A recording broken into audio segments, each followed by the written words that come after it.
Hello everyone and welcome to Motorcyclegear.com. Today we're talking about the 5 things that we like about the 2025 Honda CB650R E-Clutch.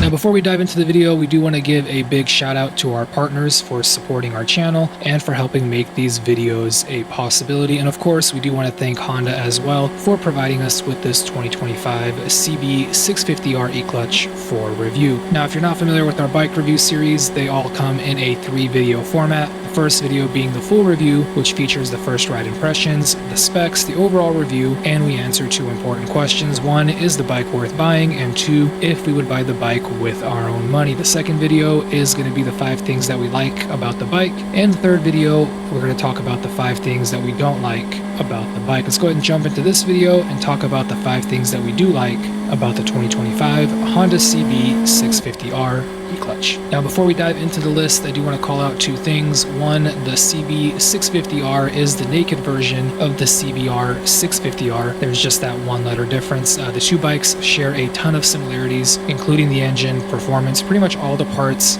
with the only key differences being the riding position and of course the fairing. And then second, I also do want to fair warn you, the audience, that the day that we got to film this CB650R, obviously today, is without a doubt the windiest day that any one of us has ever ridden on. So I do pre-apologize if our mics are not able to filter out all the wind noise, and if in some parts of the video I look outright terrified as I am getting blown completely sideways by crosswinds.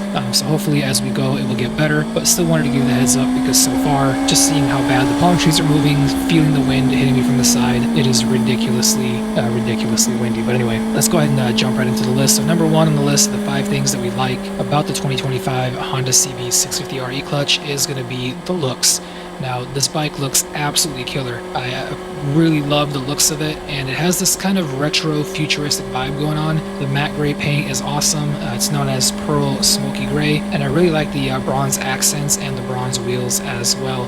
The 2 air scoops at the front of the bike just look super aggressive, and the design really complements the bike well. The headlight fits the look. The exposed 4-cylinder exhaust header really completes the look as well. So again, a really nice looking bike. Obviously the usual, complaints remain, like most bikes, the mirrors and the tail could use some work, but overall, just a stunning bike. Also, it has the right proportions for its look as well. So again, Honda did a great job here. I'm definitely a fan of how the bike looks. In fact, all 3 of us agreed the bike looks absolutely fantastic.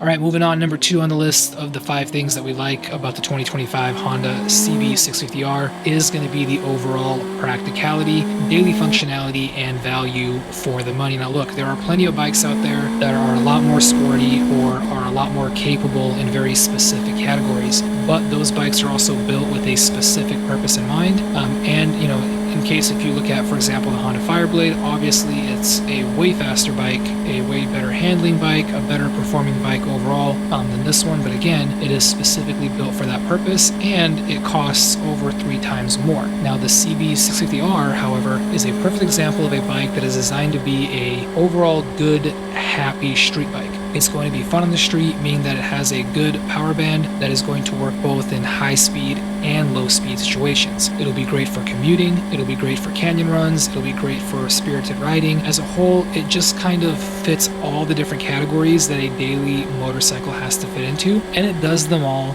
very well. This bike has really well balanced performance, the power, the handling, the braking, the suspension, it's all very well balanced, and there really isn't a particular weak point to this bike or a part that sticks out in a negative way.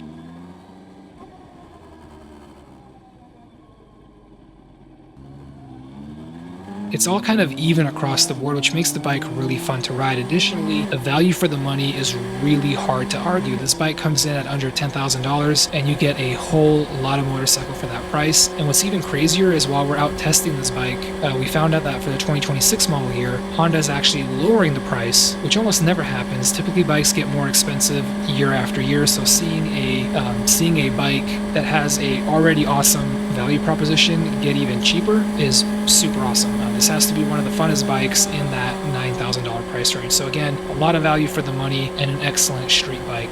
overall. All right, so moving on to number 3 on the list of 5 things that we like about the 2025 Honda CB650R, and that is going to be the E-Clutch. Now, I'm not specifically talking about just the system itself, but more importantly, the adjustability of the entire system. This is actually really awesome to see, as you have the option to turn it off altogether. So if you want to have a traditional manual motorcycle, you can still have that by turning off the E-Clutch system. But you also have the ability to adjust the settings for the gear changes. So you have a hard, medium, or soft setting for the gear changes, and this actually is going to be individualized between both up and down shifts, which is really cool. Now, I think this is really important because there are a lot of people who are still getting used to the option of an E-Clutch and are still learning how to use an E-Clutch. So having the ability to just customize it and make it a little bit more friendly to your style, or to completely turn it off when you choose to, it really does give this bike a lot more accessibility across the general audience of bike buyers, especially the ones that are more traditional, used to traditional manual transmissions. I think Honda would have made a mistake by not letting the E-Clutch system be turned off or customized, so I'm really happy to see that they didn't do that. All right, let's go ahead and dive into number 4 on the list of the 5 things that we like about the 2025 Honda CB650R, and that is going to be the overall modernization of the bike. Now, we did not get a chance to review the previous version of the CB650R, but we did mention earlier that this is a close cousin to the CBR60R, and we did get a chance to ride an earlier version of that bike, a 2022 model year, and there's a lot of good things about that bike, but it was definitely quite dated in the electronics and technology side of things. It had a super dated, almost 80s looking dash, and it just didn't feature some of the tech that its competitors had. So seeing this current bike feature an upgraded dash, for example, this dashboard is so much better, it's not even close. It's really a night and day difference better than the previous one. It just makes the bike so much better overall. It actually allows it to keep up with its competitors, and in many ways surpass them as well, whereas before the dash alone was enough to hold it back. In fact, it actually made our 5 things that we don't like list on that 2022 Honda CBR60R, so you can still find that video on our channel as well, but that's how bad the dash was. And additionally, there are other tech upgrades, for example, that Honda went in and did on this bike. For example, underneath the seat there's a USB port, and a lot of bikes have that, but on this bike it's actually a USB Type-C, which obviously is the current standard in the world, but a lot of bikes use the older USB Type-A, so really nice to see that this bike is using a USB Type-C, which is going to be that current standard, and again, an upgrade overall versus most other bikes and versus its predecessors. So again, really nice tech upgrade there. Honda's essentially eliminated the main and most obvious drawbacks to this bike previously, so definitely love seeing that tech upgrade.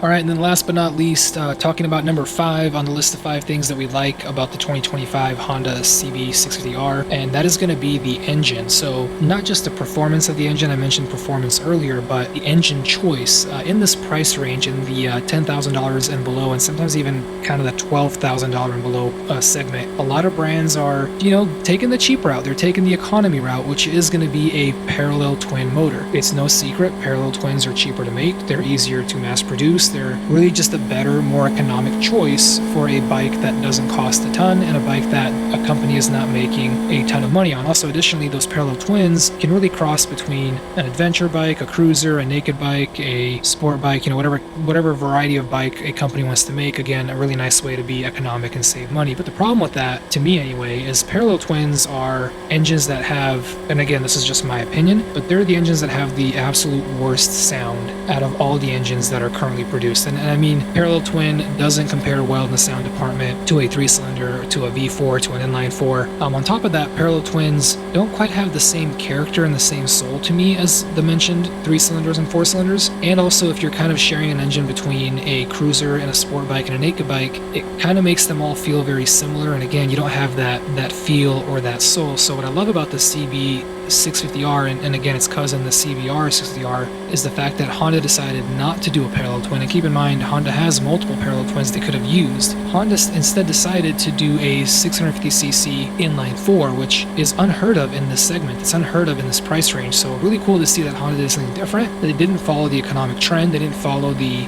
parallel twin trend, and they did something very unique that I think really gives both of these bikes, you know, obviously the CB650R that we're talking about here, it gives them a really nice character, a really nice feel and soul to them, and then also it has a really nice sound as well. Even for a factory exhaust, this inline 4 has a really nice sound. So number 5 on the list is hats off to Honda for doing something different and doing a inline 4. Again, fantastic motor, and definitely cool to see in a whole sea of parallel twins that Honda still used an inline 4.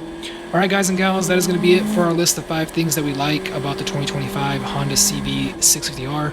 And be sure to visit Motorcyclegear.com for all your moto gear needs. We would love to help you out with that. And of course, if you enjoyed this video, let us know by hitting that like button, and of course hit that subscribe button as well. That way you do know when the next video comes out. We are constantly working on new motorcycle review videos as well as moto gear review videos, and growing this channel's audience would go a long way in helping us continue to do that. So again, hit that subscribe button for us. As always, thank you all for watching. Till next time.